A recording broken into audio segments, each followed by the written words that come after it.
We got to talk about the Wolves, and I apologize to Amber and everybody else. I'll just sit here right now because we got stuff to talk about, my friend. Yeah. Oh, yeah. Yeah. Boy, do we ever. I mean, what a game we saw last night. Yeah, look at your face. Your face says it all right now, Amy. I feel like I could still cry. I feel like I still could cry tears of joy right now. Really unbelievable. I mean, tied for the largest comeback in franchise history, a 25-point deficit at one point into the game. Down 16 with under 4 to go in the fourth quarter. That, to me, is probably the most impressive part.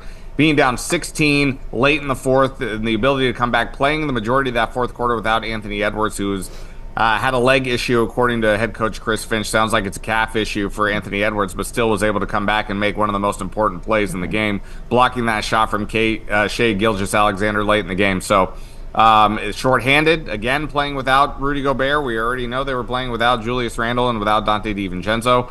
But these young guys on the bench are starting to get more experience, more minutes, and you're seeing the production from those guys, and that's really helped supplement the loss of guys like Dante DiVincenzo and Julius Randle. Yeah, and just to set the stage for folks, Amber, so OKC Thunder, best in the West, right, Pierre? Okay. That's correct, Best in the West. Incredible team. Chet Holmgren, former Minnehaha Academy standout, plays for them. He didn't last night. Don't at me about Chet not playing and Hartenstein not playing because, again, we didn't have our guys too, right? But it was climbing up a mountain the entire game, kind of ho-hum. You're kind of like, yeah, I see where this is going. Until, Pierre, the last few, 6, 7 minutes, I don't even know what it was, but all of a sudden it started picking up steam and you're like, wait a second, and then this is not going to happen.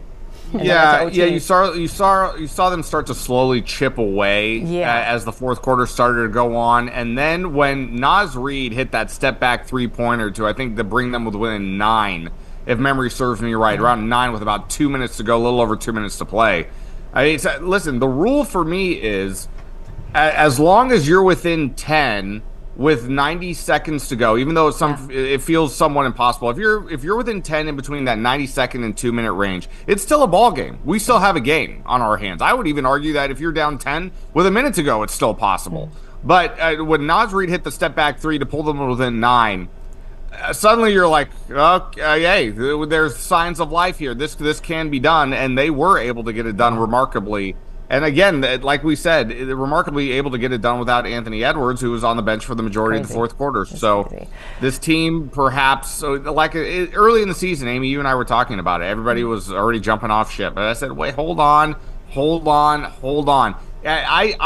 wouldn't say that I jumped ship, but after about 35 games, I was like, I think you kind of are what you are at this point. Yeah.